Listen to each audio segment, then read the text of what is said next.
Hello everyone, Brian here again. This time I'm going to be doing a different kind of review. This will be a review on my new everyday carry. You all may remember me doing a review on my everyday carry about a year ago, and a lot has changed since then, and a lot has evolved, and this is one of those things, my everyday carry, and it's something that a lot of us don't really think about. We make an everyday carry bag, a bug-up bag, a get-home bag, shit-hit-the-fan bag, whatever you want to call it.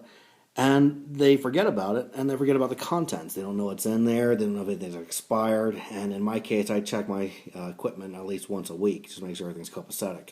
So here we go. This is it. This is the Maxpedition Jumbo Versipack. And I will try to keep my iPad as steady as possible when I make this video, so I apologize in advance if it's too shaky for all of you who got this in HD. So yeah, there it is in all its glory with everything in it that I carry. This configuration is actually set up now for if I'm going out into the wilderness. There are two things in here that I do not carry when I'm out in public streets. One of them is my Prodigy survival knife. Even though I have gotten away with it on every single occasion I've done it, I run a risk every time I carry that knife out there in public, especially out in the streets of Reno. In Truckee, it's okay to carry this as long as the officer can see it. Same thing with your concealed carry. It's okay to walk around with your concealed carry as long as you're not brandishing it. So it's kind of an opposite with the other two. But when I go to Reno, I'm not familiar enough with their laws that I'm running a risk every time I'm carrying that Prodigy. But one thing I don't do is carry my concealed carry, because that's where my iPad would normally go. Anyways, the way I have this bag set up, I have it set that things I need immediately are in the outside or outside pockets. One of the things I always like having, I park in a dark garage, so the first thing I'm going to pull out here is my flashlight. This is made by Cree. It's an LED light that can focus your beam on anything you want. I always like the focus of the beams.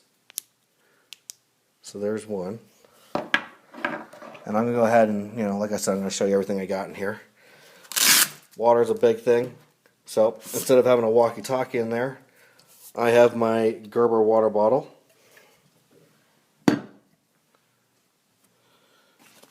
When I'm out in the wilderness, I like to have my Prodigy blade ready to go.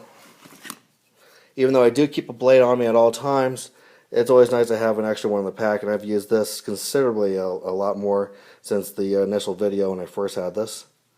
I've been finding that the Prodigy is becoming a better and better knife for me to use every time I use it. So I'm happy I have it. Should I pull the... Yeah, I'll pull the sheath out with it too.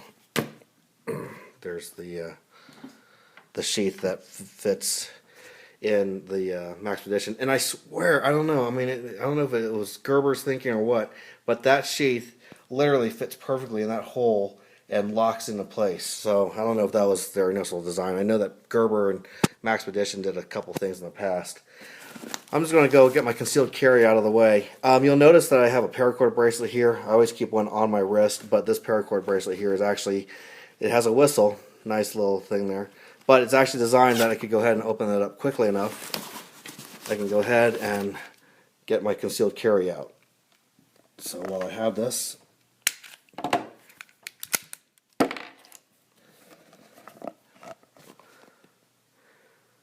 there it is, my Walther P22.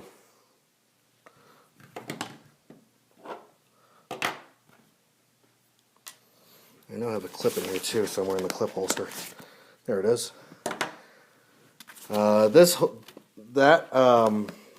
This pocket here is actually designed for a concealed carry. It actually has Velcro on the back side, so you can stick your concealed carry holster right into there. Real nice. I'm going to go ahead and pop off the paracord bracelet. Okay, next part is going to be this top container here.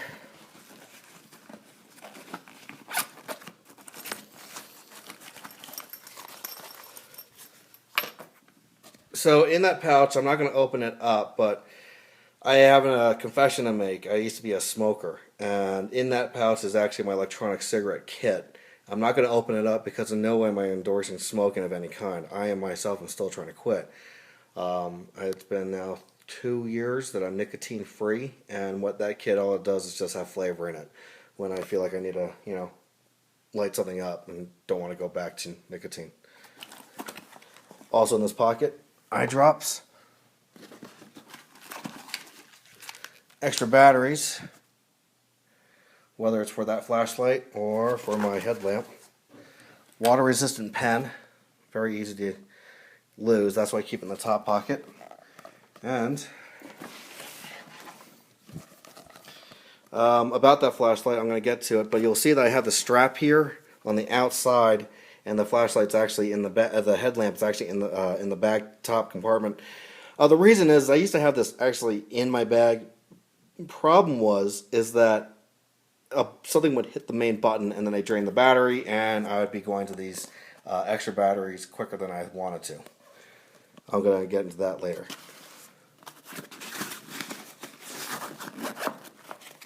Again, I apologize for the shakiness of the camera. Doing my best here, guys. Sorry. Alright, I never go anywhere without my Gerber multi-tool. That's the suspension multi-tool. Never go anywhere with candy. Actually, there's no Mentos in there. It's just a mix of kinds of hard candies. I just thought it was a nice little container to use. Tested it out. It's water resistant up to 3 feet of water, and then it starts busting in.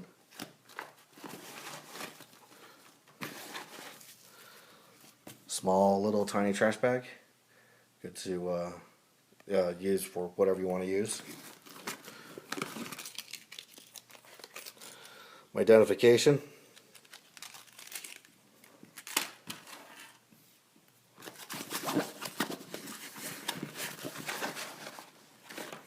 And that's it for that. Still carry squared away. Okay, now on the front of the Maxpedition, you might be asking, why is there a cross on there? That's actually there to alert anybody who's getting into my bag, using my bag. If I'm injured and out, they know exactly where my first medical kit is. Now, I keep 3 medical kits in here, and interestingly enough, it was actually one massive medical kit at one time. I decided to go ahead, and it was light enough that I could carry it anywhere I want. It was just too bulky, so I broke it up into 3 parts. This first part of the Band-Aids, really. They all have Band-Aids in it, but this is the primary one that I'd be using. So you got your Band-Aids, you got your teas, you've got your salt tablets, your ibuprofens, your alcohol pads. And yeah, that's it for that. There you go. Backup folding knife. Gerber outrigger, always nice to have. That all fit in this top pack here. See anything else? But that's it. Undo the buckle there. Now we're going to go into, well, here, let me get the flashlight out of the way. The headlamp.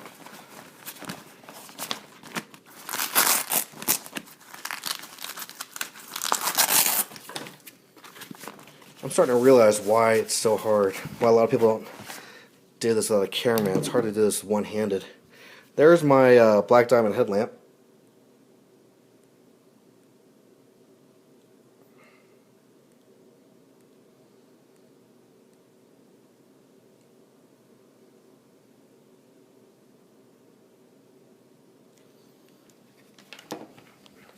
It's a must to have in every single bug out bag, everyday carry bag, get home bag, shit hits the fan bag.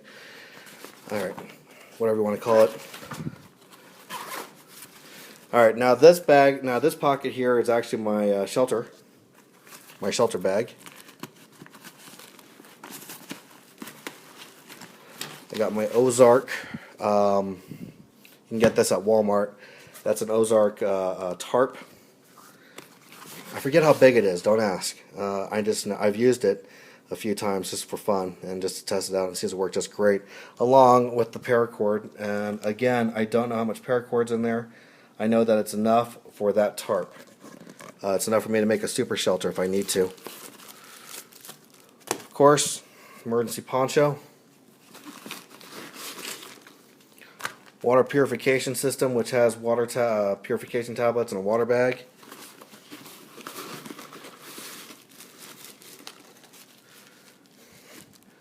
Trash bag.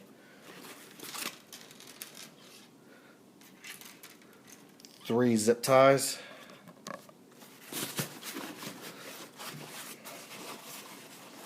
On the other side pocket here, I almost forgot about this. Another trash bag.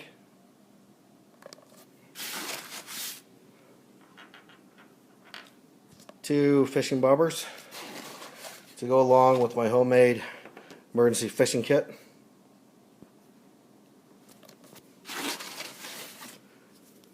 And an extra fire steel. Y'all remember that Gerber kept sending me more fire steels after they kept getting my order wrong. Which is okay, I don't care. I really don't. Oh, I almost forgot about this. Bike tubing. If you all saw my previous videos, you all know why I would have bike tubing. In fact, it'll be quickly explained here why there's bike tubing.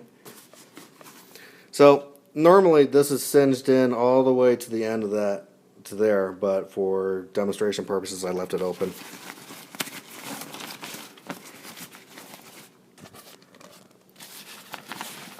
Alright, immediately on the top of the part of my bag here, I've got my Gerber head beanie. If you have any questions about the head beanie, I could explain that further, but right now I'm not going to say some more than that. Got my Franklin climbing gloves. Got the secondary part of my medical kit. Got my Bear Grylls Ultimate Basic Survival Kit, not the Ultimate, so Basic Survival Kit with the whistle. Got the third and last part of my first aid kit. Now this is something that a lot of people don't think about, and this is something that I tried, thought it was a great idea, and it works just great. And actually I got the idea after I was watching Man, Woman, Wild, I think, with Michael Hawk. This is homebrewed whiskey, or moonshine, whatever you want to call it. This sucker catches on fire fast, it keeps you warm, and it's a good morale booster. You may want to check that out. I didn't think it was going to actually work when I sparked a fire, but it seemed to work just fine. In fact, I sparked a fire using, and you all are going to make fun of this, and I really don't care, my backup survival knife, the Gerber Bear Grylls compact knife. And, let's see, here we are. Cotton from a medical jar of mine. And I think the rest of it's just proteins. So we got your dried fruit. You've got your organic peanut butter packets. I know I have a third one in here somewhere. You've got your dried up peas. I just kind of threw those in there. They're green peas. They're dried up green peas. I just threw it in there because it was just, it's just one of those things. It weighs absolutely nothing. It's real light. Throw it in there, and hell, why not, right? Got my bag of turkey jerky. Very good stuff, by the way. Let's see, there's one. Where's the other one? There it is. Got your 2 bouillon cubes. Got a bandana.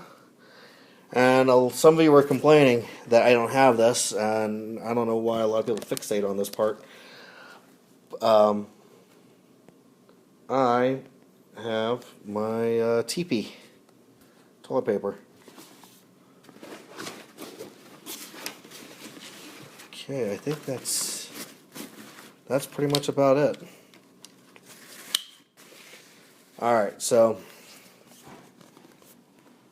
golly, that's a lot of stuff.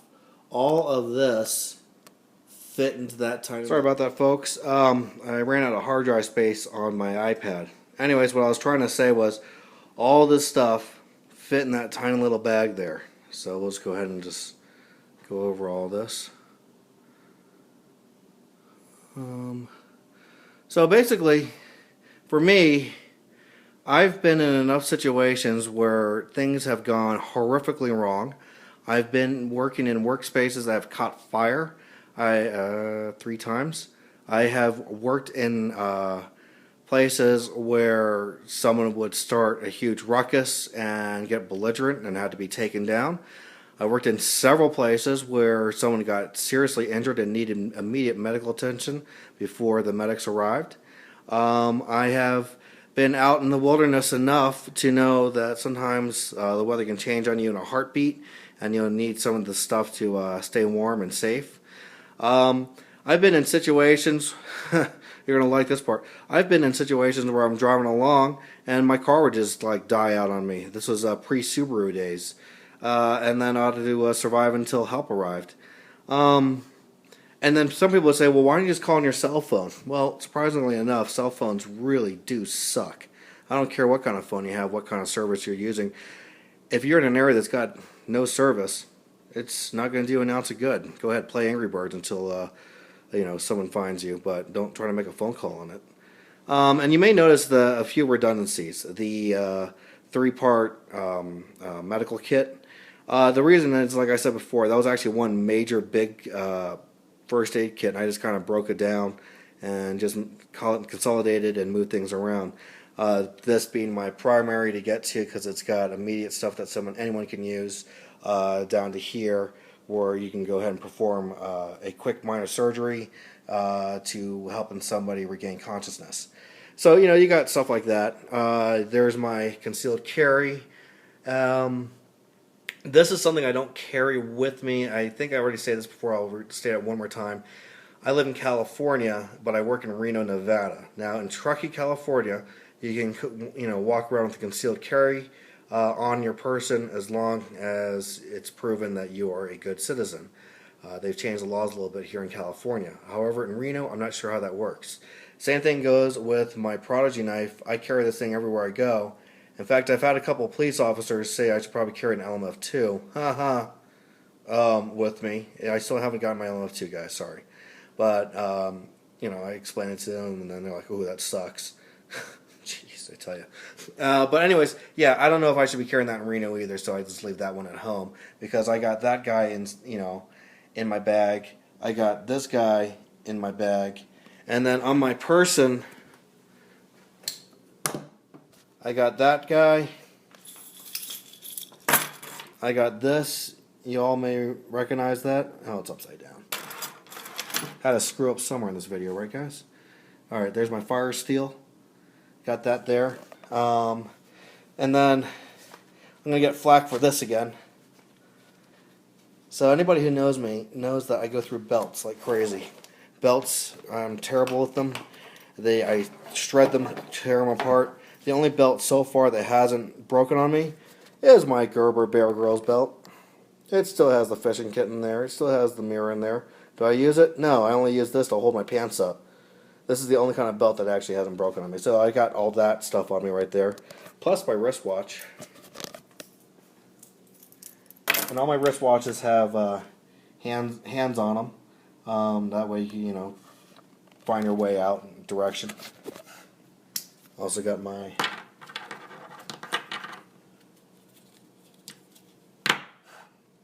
other Paracord bracelet.